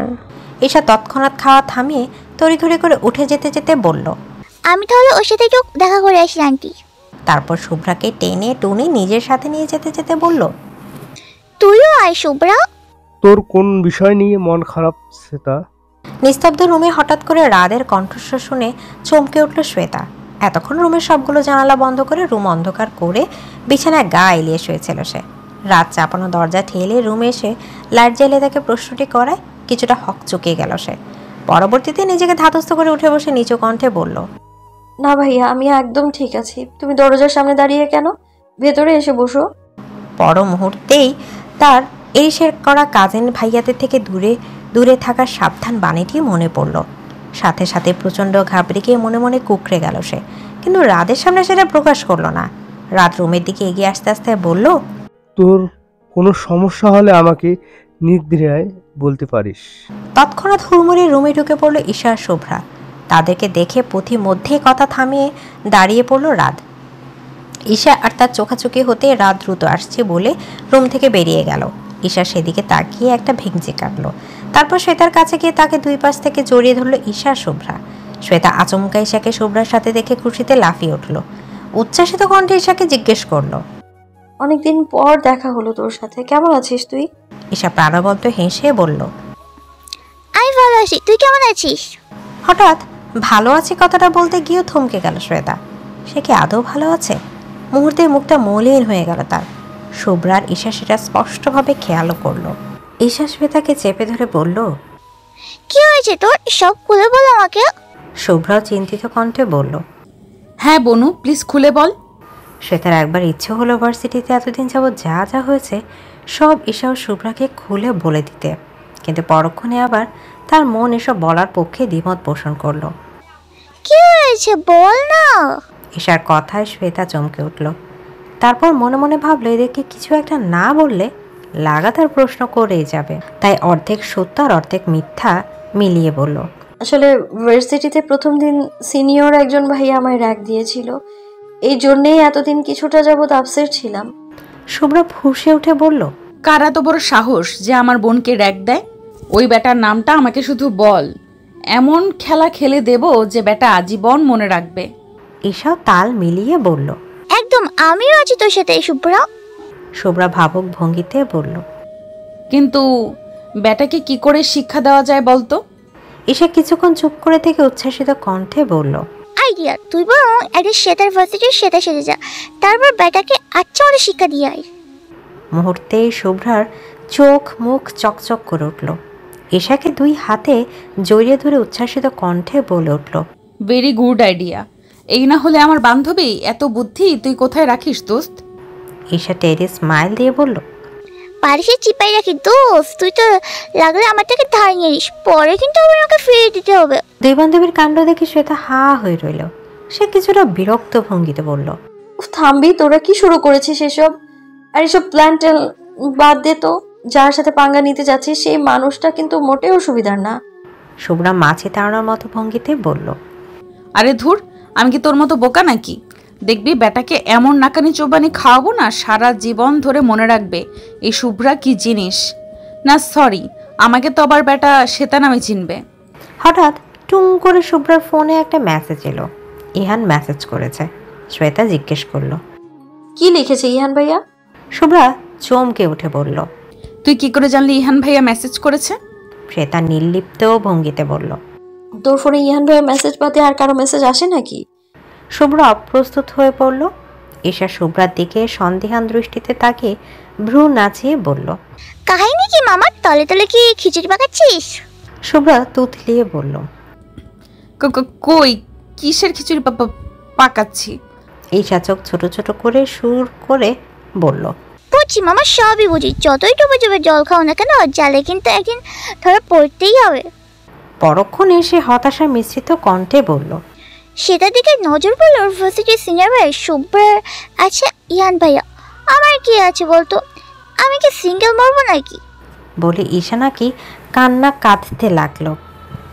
ঈশার নাকি কান্নার শ্বেতা বিরক্ত হয়ে বলল, এই ঢং করিস না তো। তুই যে কত ছেলেকে ঝুলিয়ে রেখে নাকে দড়ি দিয়ে ঘুরাস, সে কি আমরা জানি না ভেবেছিস? তাদের মধ্য থেকে কারোর সাথে প্রেম করলেই তো পারিস। শুভ্রা ফিচেল হেসে অভিজ্ঞ কণ্ঠে বলল, ওই যে দাজরাল বাপ ভাই, জীবনে প্রেম করতে দিলে তো? ঈশা নাক ফুলিয়ে বলল, হয়েছে হয়েছে, এসব বাদ দিতে। এখন তোর ইহান ভাইয়ের কি ম্যানেজ দিয়েছে সেটা বল। শুভ্রা হতাশা মিশ্রিত কণ্ঠে বলল, এই ছেলেটাকে নিয়ে আমি আর পারি না। পড়াশোনা বাদে দুনিয়ার সব কাজ সে করতে পারবে। ফুটবল খেলা, ক্রিকেট খেলা, কনসার্টে যাওয়া, হোম রকস্টার হওয়া, বাইক রাইডিং, মানে এমন কোনো কাজ নেই যে সে করতে চায় না। মানে তাকে অলরাউন্ডার হতেই হবে। আগামীকাল নাকি আবার তার কি এক বাইক কম্পিটিশনের ফাইনাল রাউন্ড আছে। আমাকে সেখানে দর্শক হিসেবে থাকতে বলেছে। মামা জানলে আমাদের দুজনেরই খবর করে ছাড়বে। ঈশা উচ্ছ্বাসিত হয়ে বলল, আমার কতদিনের ইচ্ছা আমি বাইক রাইডে সরাসরি দেখা। চল কালকে আমরা তিনজন মিলে যাই। কোথায় হচ্ছে কম্পিটিশন, জলদি বল। শ্বেতা কিছুতেই যেতে রাজি হতে চাচ্ছিল না। ঈশা শুভ্রা জোড়াজুড়িতে এক প্রকার বাধ্য হয়ে রাজি হতে হলো। শাটার খুলে নিজের বাইক রাখার ব্যক্তিগত গ্যারেজে প্রবেশ করলো অ্যারিস। তার বাইকের কালেকশন হিউজ। তার বাবার অজস্র নামি দামি ব্র্যান্ডের গাড়ি থাকলেও সে কখনো গাড়ি ব্যবহার করে না।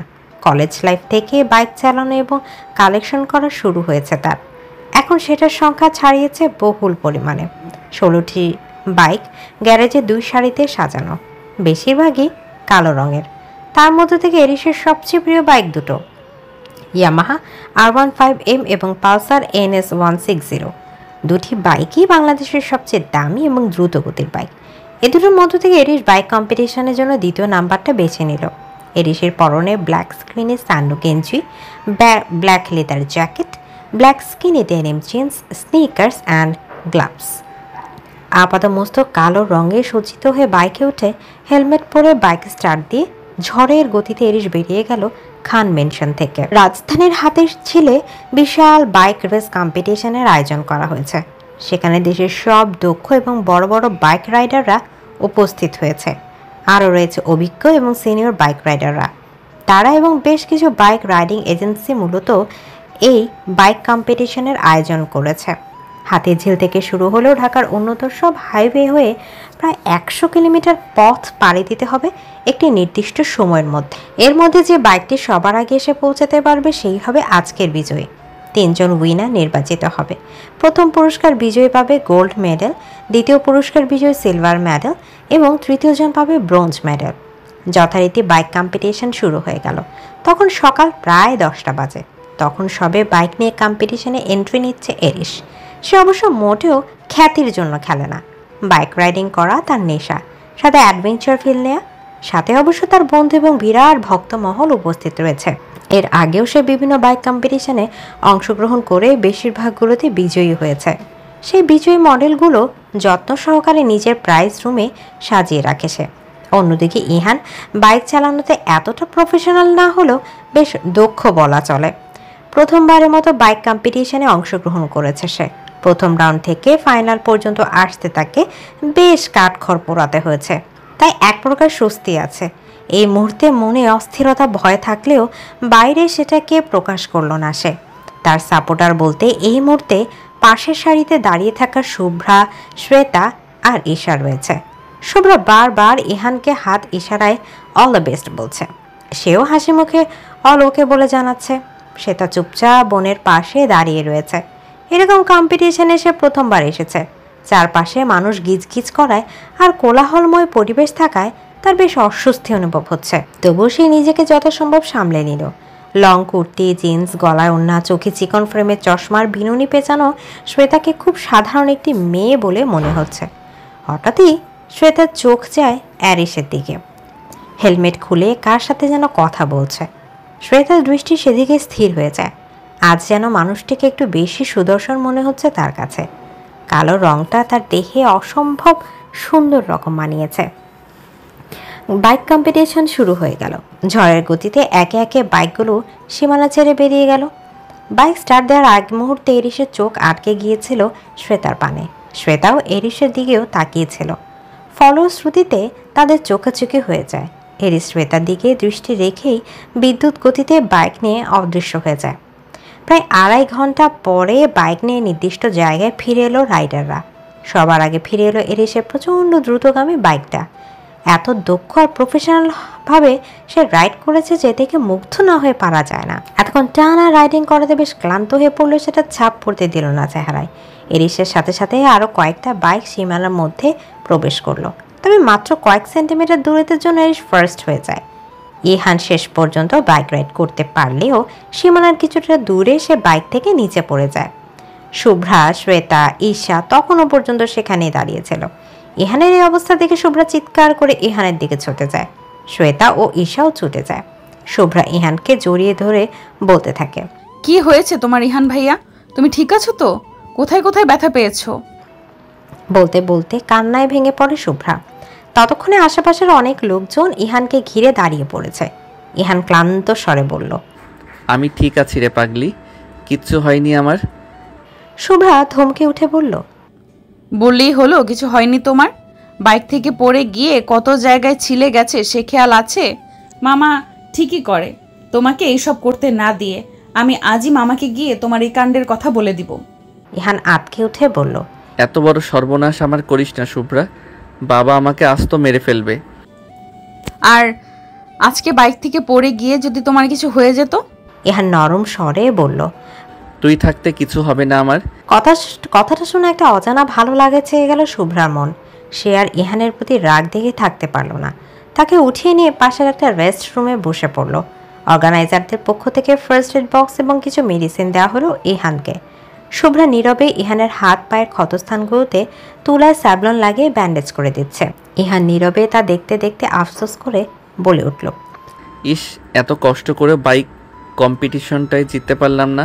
শুভ্রা মুখ ছামটা দিয়ে বলল, বেঁচে আছো এই অনেক। আর কোনো দিন যদি তোমাকে এইসব বাইক কম্পিটিশনের নাম দিতে দেখেছি তো তোমার একদিন কে আমার একদিন। ইহান মৃদু হাসল, বলল, তুই যখন আমাকে এভাবে শাসন করিস আর আমার সেবা করিস তখন তোকে আমার অন্যরকম লাগে। কিরকম লাগে? থাক, বলবো না, বললে তুই লজ্জা পাবি। আরে বলো না। ইহান আচমকা বলে উঠল, পেতনি পেতনি লাগে। বলে দাম ফাটা হাসিতে মেতে উঠল ইহান। শুভ্রা উৎসাহ ভরা মুখটা নিমিষে চুপসে গেল। সে শুনতে চেয়েছিল কি আর এই বেটা বলল কি। শুভ্রা জোরে ইহানের ক্ষতস্থানে একটা থাপ্পড় মেরে দিল। ইহান আর শব্দ করে উঠল। শুভ্রা দাঁত কটমট করে বলল, ফাজিল বেটা। এদিকে ভিড়ের মধ্যে শুভ্রাকে খুঁজে বেড়াচ্ছে শ্বেতা। মেয়েটা যে ইহানকে নিয়ে কোথায় গেল সে বুঝতে পারছে না। ঈশাও একটা জরুরি ফোন কল অ্যাটেন্ড করতে দূরে চলে গেছে।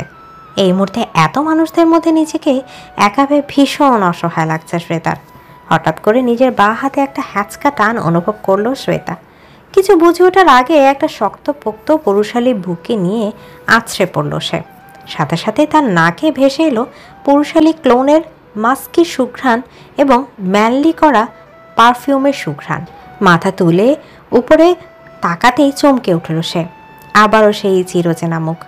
এরিস গম্ভীর মুখে ভ্রু কুঁচকে এক দৃষ্টিতে তাকিয়ে রয়েছে শ্বেতার দিকে। শ্বেতার ভীতু মুখশ্রী আর তার হৃদস্পন্দনের তীব্র শব্দ গভীর মনোযোগ দিয়ে পর্যবেক্ষণ এবং অনুভব করছে সে। এরিস শ্বেতাকে এক সাইডে নিয়ে এসে চুলগুলো ব্যাকব্রাশ করতে করতে গম্ভীর কণ্ঠে জিজ্ঞেস করলো, তুমি হঠাৎ এখানে? আমার বাইক রাইডিং দেখতে এসছো নাকি? শ্বেতা ঢোক গিলে উত্তর দিল, না মানে আসলে আমার এক কাজিনের বাইক রাইডিং দেখতে এসেছিলাম আমরা তিনজন, আমি, আমার বোন আর আমার বেস্ট ফ্রেন্ড। এরিস ভ্রু কুচকে বলল, তোমার কাজিন বলতে সেদিনের বাইকের ওই ছেলেটা নাকি? না, সে তো আমার চাচাতো ভাই ছিল, আর আজকে ছিল আমার মামাতো ভাই ইহান ভাইয়া। এরিস একটা বিরক্তির শ্বাস ফেলে বলল, এতগুলো কাজিন ভাই কেন তোমার? আর সবার সাথে তোমার এত কানেক্টেড থাকতে হবে কেন? শ্বেতা আমতা আমতা করে বলল, ফ্যামিলি পার্ট হলে তো কানেক্টেড থাকতেই হবে। আমার চাচা মামারা ছেলে সন্তান নিলে আমি কি করব? আমি কি জন্মের সময় গিয়ে তাদের জন্ম আটকাতে পারতাম? এরিস চোখ শুরু করে শ্বেতাকে ঘুরিয়ে ফিরে দেখতে বলল, আজকে বড্ড বেশি মুখ চলছে তোমার। এনিওয়ে, আমার বাইকে ওঠো। বলে নিজে বাইকে উঠে শ্বেতাকে তার পেছনে বসতে আদেশ করলো এরিস। শ্বেতা হতভম্ব হয়ে জিজ্ঞেস করলো, কোথায় নিয়ে যাবেন আমায়? বিদেশে পাচার করে দেবো তোমায়। এবার হ্যাপি? স্টুপিড গার্ল, যেটা বলেছি সেটা করো। অন্তত আমার সাথে থাকলে তোমার কোনো বিপদ হবে না। এরিসের শেষের কথাটার কি মেশানো ছিল শ্বেতা নিজেও জানা না। মন্ত্রমুগ্ধের ন্যায় অনেকটা যন্ত্রচালিতের মতো শ্বেতা এরিসের বাইকের পেছনে বসে পড়ল। আজকে এরিসকে তাকে তার নিজের কাঁধ শক্ত করে জড়িয়ে ধরতে বলতে হলো না। কেন এক অজানা কারণে শ্বেতা নিজে জড়িয়ে ধরল। হেলমেট না পরে এরিস বাইক স্টার্ট দিল। মধ্যাহ্ন পেরিয়ে বাইকটা ছুটে চলল সুদূর অজানার উদ্দেশ্যে। এদিকে এরিস বাইক থামালো একটা শুনশান নদীর সামনে। শ্বেতা ভেবে পায়নি এই লোকটা সবসময় জলাশয়ের ধারে কাছে কেন বাইক নিয়ে ছুটে আসে। একবার ইচ্ছে হলো প্রশ্ন করবে, কিন্তু পরে আর সাহসে কুলালো না তার। এরিস কোনো কথা না বলে বাইকে হেলান দিয়ে একটার পর একটা সিগারেট ধরিয়ে টেনেই যাচ্ছে। শ্বেতা বিরক্ত হলো প্রচণ্ড। সিগারেটের ধোঁয়া সে একদম সহ্য করতে পারে না, না সে সিগারেট খাওয়া মানুষদের পছন্দ করে।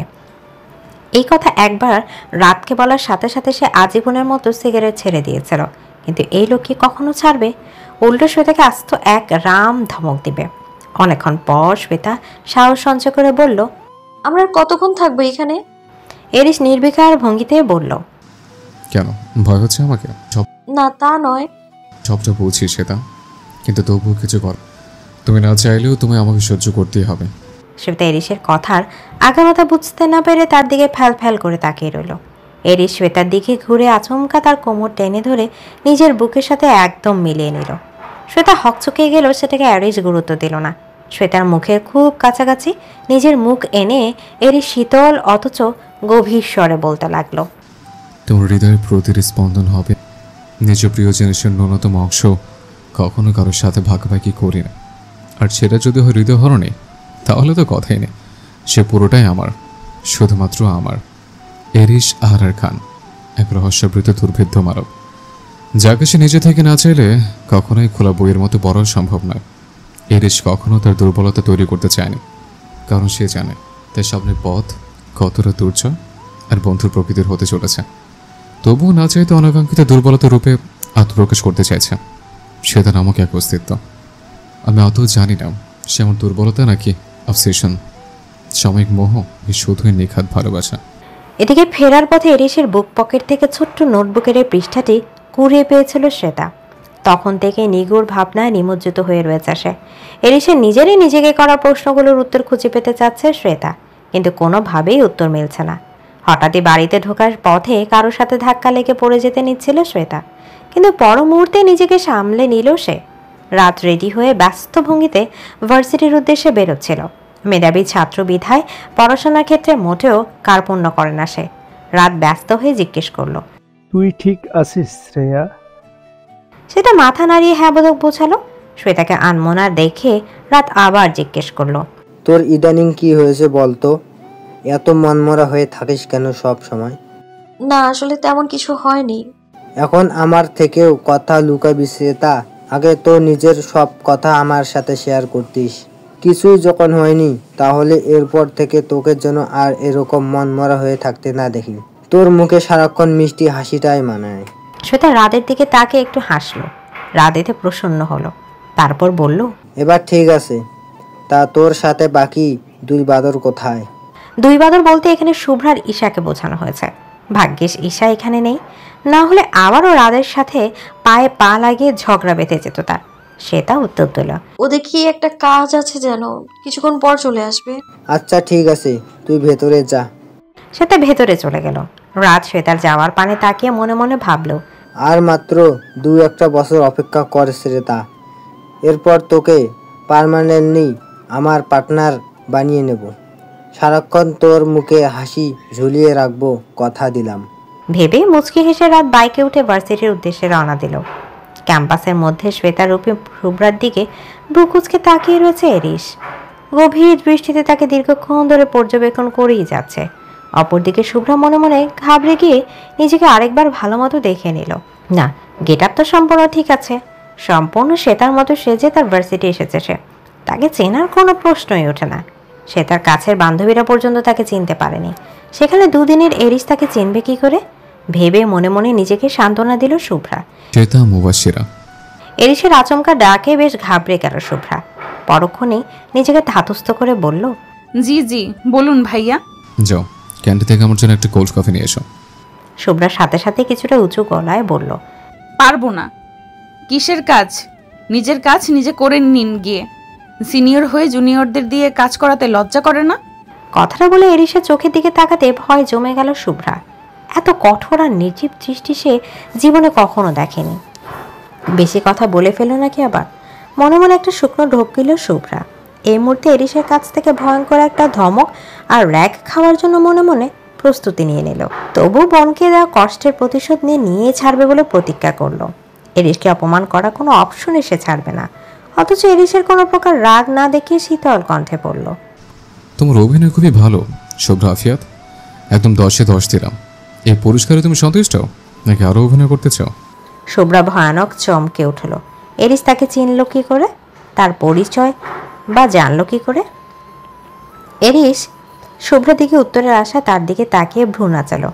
শুভ্রা কয়েকটা শুষ্ক ঢোক গিলে আমতা আমতা করে বলল, আপনি কিভাবে বুঝলেন যে আমি শ্বেতা নই? আর আমার আসল পরিচয় বা জানলেন কিভাবে? এরিস দুর্বোধ্য হেসে শান্ত স্বরে বলল, প্রথমত সে তার চেহারার প্রতিটা ভাব যেমন মুখস্থ হয়ে গেছে। সে তার মতো 100টা জমজ আমার সামনে আসলেও তার ভেতর থেকে আসল শ্বেতাকে আমি ঠিকই খুঁজে বের করে নিতে পারবো। এই যেমন ধরো, সে তার ডান ভ্রুর নিচে কালচে ছোট্ট তিল, বাম কানের একদম উপরের দিকে একটা ছোট্ট ছিদ্র, গলার নিচে ডান পাশে লালচে তিল, কপাল ঊর্ধ্বাংশের ঈষৎ কাটা দাগ। সে তার এমন অজস্র চিহ্ন রয়েছে যেগুলো আমার পুঙ্খানুপুঙ্খভাবে মুখস্থ হয়ে গেছে। আর সবচেয়ে বড় কথা, সে তার চেহারা যে নিষ্পাপ সরলতা আর ভীতির সন্ত্রস্ততা আমি সর্বদা দেখতে পাই, সেটা তোমার চেহারা আমি দেখতে পাইনি। দ্বিতীয়ত, তোমার আসল পরিচয় জানা আমার পক্ষে মোটেও অসম্ভব কোনো ব্যাপার ছিল না। আমি চাইলে 2 মিনিটে যে কারো বায়োডাটা হাজির করতে পারি। শুভ্রা একদিক দিয়ে ভীষণভাবে ঘাবড়ে গেলেও অন্য দিক দিয়ে ভীষণ মুগ্ধ হলো। সে ভেবেছিল সে তাকে বিরক্ত করা মানুষটি ভীষণ বদমাইশ আর বখাটে প্রকৃতির হবে, অথচ সেরকম কিছুই দৃষ্টিগোচর হলো না তার। উল্টো তার বোনের প্রতি কারো এতটা মনোযোগ আর আকর্ষণ দেখে সে ভারী অবাক হলো।